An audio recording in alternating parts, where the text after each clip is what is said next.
Yo les amis, c'est Yoshimi, j'espère que vous allez bien. Bienvenue sur cette nouvelle vidéo portant sur les moments forts de ce chapitre 848. Un chapitre puissant comme d'habitude, j'ai envie de dire, tellement puissant qu'il a éliminé ma flemme et que j'en fais une vidéo. Au passage, je mets un petit bras d'honneur aux rageux qui disent One Piece c'est pas mon délire, l'univers est chiant. Mais va te faire foutre sale chien. C'est toi qui es chiant. Sinon, avant de commencer, je souhaite la bienvenue à Brooke dans le monde des vrais de la street. Sur ce, générique.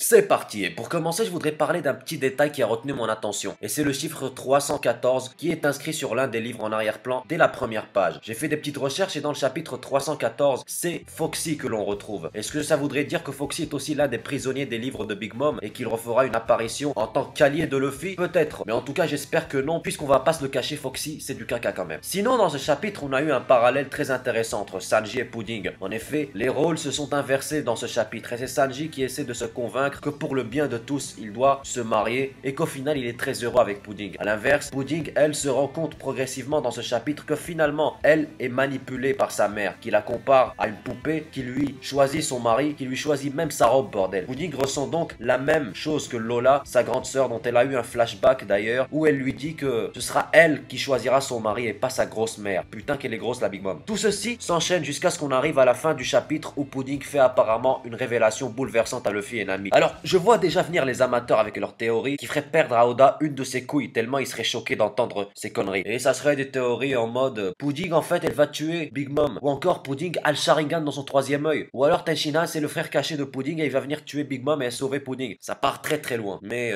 j'adore l'humour, rendez-vous. Sinon si on reste assez mesuré et logique et quand on voit que Pudding commence à se sentir oppressé, à se sentir comme un fardeau pour Sanji et les autres et à se rappeler de sa sœur qui était dans la même situation qu'elle, logiquement pour apaiser tout ça, Pudding a dit à Luffy et Nami qu'elle allait s'enfuir ou rejoindre Lola tout simplement. Ça expliquerait pourquoi ils sont sur le cul. Et ça serait très logique parce que la fuite et la disparition seraient la solution au problème. Pour Pudding bien évidemment. Sauf que là on est avec Big Mom et les Vinsmoke donc ça va chier. Sinon autre élément important dans ce chapitre, Brooke. Brooke commence peu à peu à s'imposer dans le nouveau monde et va sûrement devenir plus important. Déjà on voit que pour quelqu'un que tout le monde prend pour un faible, il se retrouve devant une armée d'ennemis en totale détente sans aucune pression. Ça montre que lui-même a confiance en ses capacités et que depuis les 2 ans il a réussi à développer des grosses facultés. D'ailleurs, en parlant de ses pouvoirs, Brooke est clairement la seule personne capable de neutraliser le pouvoir de Big Mom. Elle ne peut pas lui retirer son espérance de vie. Brooke arrive à neutraliser les âmes et il cache sûrement d'autres choses. En tout cas, dans ce chapitre, Brooke fait fort en écrasant ses adversaires grâce au pouvoir de son âme hurlante. C'est le Soul King, qui veut dire roi des âmes finalement, ce qui est relativement badass. En voyant ça, on peut réellement penser que Brooke va causer de gros problèmes à Big Mom et à son armée et se faire une grosse réputation dans le nouveau monde. Et aussi faire taire tous ceux qui le traitent de faible et ça fait très plaisir. En tout cas, le duo bien stylé Brooke et Pedro, aka le gars qui court sur des plafonds sans pression et qui met un bon bras d'honneur des familles à la physique, clairement, promet de foutre le caca dans cet arc. Voilà les amis, c'est sur cette analyse assez courte mais efficace que se termine cette vidéo. N'hésitez pas à me dire ce que vous pensez de ce qu'a dit Pudding à Luffy et à Nami dans les commentaires, à casser la gueule du pouce bleu et un follow sur Twitter, c'est très important pour la suite. Sur ce, je vous dis à bientôt et ciao.